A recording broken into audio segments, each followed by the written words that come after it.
Really terrible. And big game here.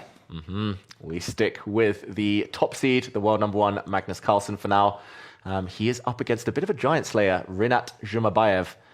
He was the long-time number one in Kazakhstan, very strong grandmaster. He specializes in taking down top players.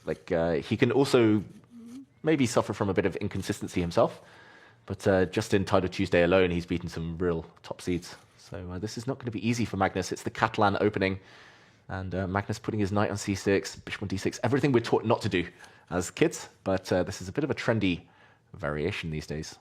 Yeah, and you can see, well, both over 3,000 ratings, so anything possible. Black trying to break in the center there, but White keeping it under control, and this is a real challenge, this game, for both players. Yeah, Magnus tends to not experiment too much with openings once he realizes he's up against someone super strong, someone he can respect. And, okay, interesting. Is that why he played the Dutch against me? That's a good opening, Simon. That's the best opening out there. It is a great opening, I agree. But yes, he knows how strong his opponent is here, and pretty sensible position.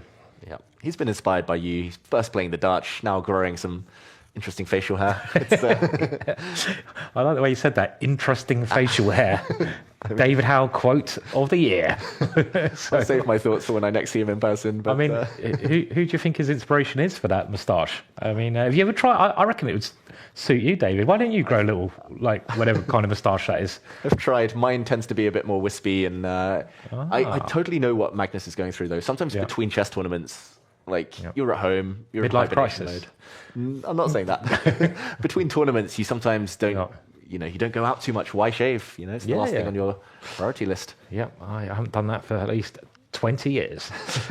And this position, I mean, it looks like White should be a little bit better because, okay, Magnus has to create counterplay, and he does this by pushing that pawn forwards. But that open file, which White's put a rook on, it looks pretty juicy for White, that one. It really does. I can imagine a rook landing at some point later on the 7th rank and causing some trouble. For now, everything is covered. No entry squares yet. But Zhumabayev is hinting now that he might even jump in with his knight, try to trap this bishop.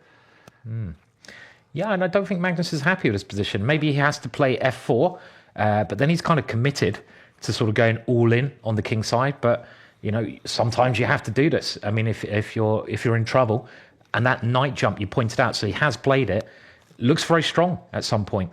So I think, it's a kind of all-in position now for Magnus. Ooh, Magnus is saying that too, I think. And we've had some tech issues. Just normal stuff. Oh. Okay, it looked like Magnus was saying, I'm going all in, but no, it was tech issues. Tech issues.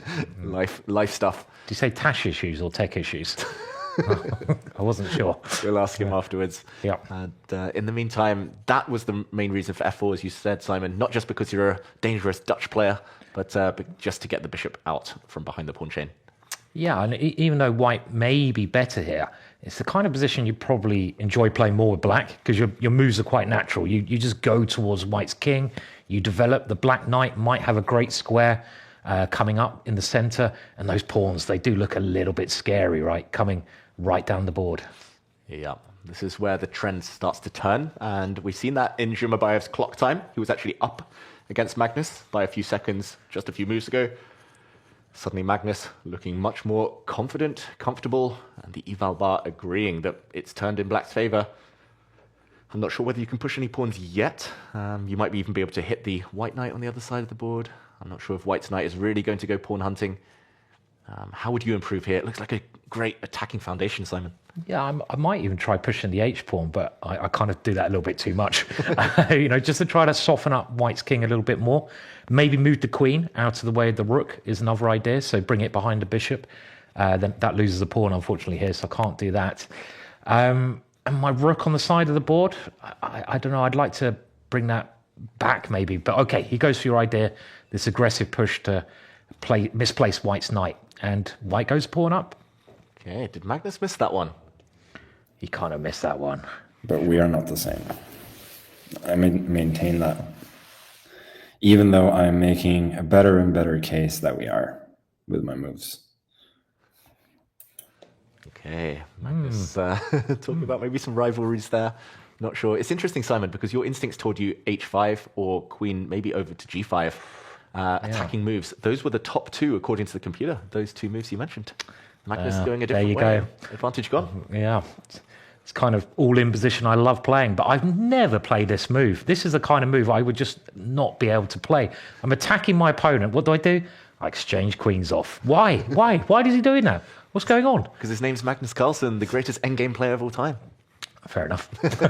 So, and this is a good move from white because that black pawn was threatening to come forwards, but I still wouldn't exchange queens here because now the white king should be basically totally safe after the exchange of queens, and it wasn't before. Yeah, and Magnus is temporarily a pawn down as well. The idea was that the white knight was a bit offside, maybe the a2 pawn would have dropped, but everything's held together now by Zhumabayev. Computer still says slightly better for black, but I don't know, if he doesn't find anything in the next few moves, Magnus, now it's turning already. Better for white, pawn up, starting the kickback of the opponent's pieces. Yeah, and you know, there's that weak pawn in the middle of the board of blacks as well. White might be able to get his rooks maneuvering. The one thing in Magnus's favour is that space advantage on the king side, and white's king side is a little bit cramped. This is a very committal last move from white because it makes some big holes, but it's a forcing move. I guess white just wants to take that pawn in the middle of the board, so the knight comes in with a check. Yeah, and wow, he dodges it, Zhumabayev. He didn't want to part with his great defender, the bishop, but now Magnus has a decision. Does he move his rook somewhere? Does he take this rook off the board? I'd love to move the rook to the side and just push my g pawn is one idea, or maybe move my bishop to g4. Try to checkmate the white king, even though the queens are off the board. That looks tempting. And he's moved his rook over. Two ideas that Magnus has: use the pawn in front of his king to come down and increase the firepower against white's king, or maybe use the bishop to come in. And at some point, white might have to play bishop takes knight, but that looks pretty grim, right? So Magnus right back in it now. Yeah, big attack. An attack without queens is something that Magnus really enjoys doing. Nice to see that our viewers at home, as we see at the top of our screen, enjoying Magnus's choices both on and off the board today. And in the meantime, I could also imagine the other black rook coming and joining the fray. He has taken the knight. That looks so scary. Magnus gets a check, wins back the pawn. It's level material, but the white king does not look long for this world. Yeah, that's a really nice move. He wants to put the bishop into that square. And also, you can win a pawn in the center. Just rook takes pawn. The white pieces are not coordinating well. The white knight is now sidetracked on the side, and look how strong Magnus's bishop has become. So, really, really nice middle game play from the best player in the world. Unsurprisingly, really. Yeah, it did look a bit shaky for a while, but getting the queens off the board, it just tends to be the point where he starts turning on the magic, Magnus, and Harry the H-pawn is coming. Oh, yeah. That white rook is almost trapped. Well, it would be trapped now if the pawn lands.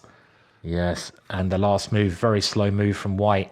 And Magnus just saying, I've got all the time in the world. He moves his king, and I would have to... Oh, crafty. Ooh. And a little bit of a celebration there, David, from Magnus. Let's listen in. Okay, Magnus. We missed the celebration, but we saw it on the camera.